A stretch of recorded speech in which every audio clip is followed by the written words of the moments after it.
On the 9th day of Christmas, my true love gave me 9 ladies dancing, so I'm going to be doing my top 5 female characters in fantasy.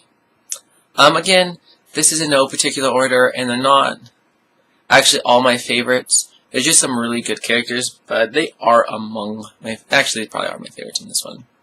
Like, it's hard to do with, like, female writers, which one's actually your favorite, because they all are generally different. But this one, these are probably my top 5 female characters that I enjoy in books. And starting off, we're going to be talking about Lift from Brandon Sanderson's Stormlight Archives and her own solo short novel, Edge Dancer. Lift is a young girl with basically superpowers. She has magic.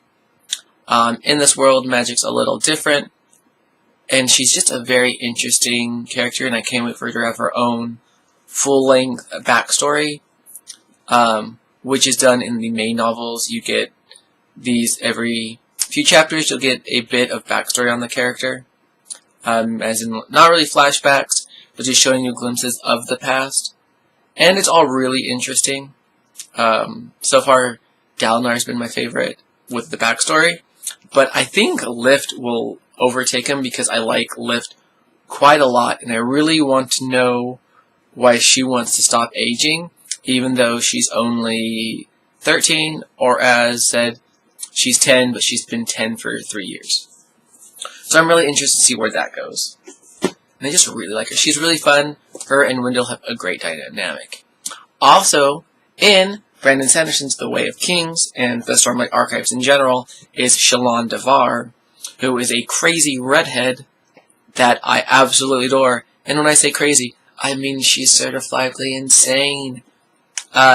She has, in my opinion, clearly PTSD and I would say dissociative,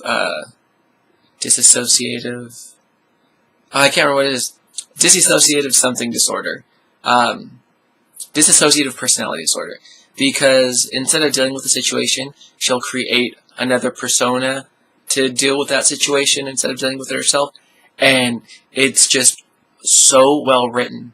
Another weird thing I've noticed is that of my top 5, 3 of them are actually written by male authors instead of female authors. And 2 of them are written by Brandon Sanderson. But I really just adore his characters. A lot of them, they just seem like real people. And there is this like weird dynamic, this weird trend by male authors to not make the female characters as deep as the male characters. Brandon Sanderson doesn't do that.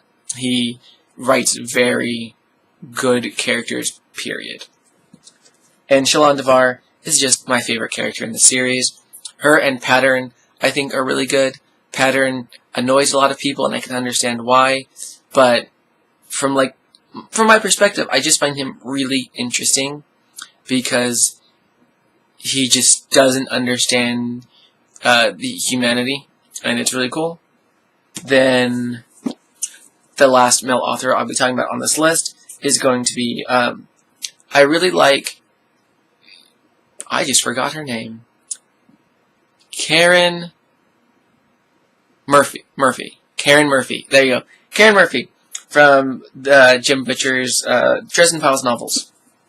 She is a short, pretty female cop with a lot of attitude, and once you start reading it, she feels like such a cliche when you first start. That's how I feel. When you first meet her, to me, she just feels like such a cliche, and then the more you get to know her, the deeper she goes, and it's really interesting to see her conflicting with her morals, being demoted, all this other, oops, spoiler, sorry, but it's just phenomenal, and he does female characters really well as well. I am of the personal philosophy that that there is no real separation between female characters and male characters.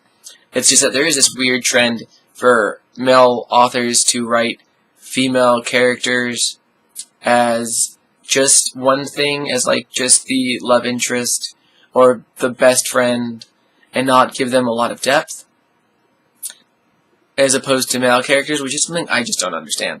And You don't see it a lot in female writers, but a lot of the female writers, even their female characters, aren't as deep in certain aspects. Like a lot of the female protagonists written by female characters have a lot of romance going on in their head, which is fine which is fine. I'm not bagging on that, but I don't know. I don't care that much, and that's for me because I'm kind of outside of that. I don't generally have the super strong romantic feelings for people, so that's just like a me thing probably. That I was like, I don't care. Next, we're going to be talking about Sophie from Howl's Moving Castle, which shouldn't surprise anyone. I absolutely adore this book, and who's going to come in on the #1 isn't going to surprise anybody either if you've been watching my channel for more than like 3 days. Sophie is a young woman who is turned into an old lady by a curse, and being an old lady she finds suits her and allows her to be a little more sassy than she normally would be. And it's just a very sweet, she's very lovable. All the characters I find in this book are actually just really lovable characters. And watching her journey of self-acceptance is amazing. I really love it. And to finish us off is going to be Alexia Terabody Macan from Yael Carringer's Parasol Protectorate series. I love her. Even if she is a soulless monster, I absolutely adore her. She's very funny. She's very smart. She doesn't take crap from anybody. And her relationship dynamic with Lord Macan, I find great. It's just very nice. And even when they fight, I love it. I love lots of characters in this book. A few not so much. But Alexia Terabody is smart. She's strong. She's independent. But still, she has her emotional sides. They just don't come up very often. She's very good. She's very emotionally pragmatic. But there are times where she's losing it and crying, and I just feel like it makes her so well-rounded. I really adore this series, and she probably is one of my favorite female. She probably is my favorite female protagonist. My favorite female character. Though it's only 5 books, so that might change with another one. Especially if Shalon Devar or Lift really bring it to that next level in the next books, but there are only 3 in, and they're already on my top 5. So that's where we're going to end it. All these books are great. I'll see you guys later. You have a great one. Happy New Year, and bye!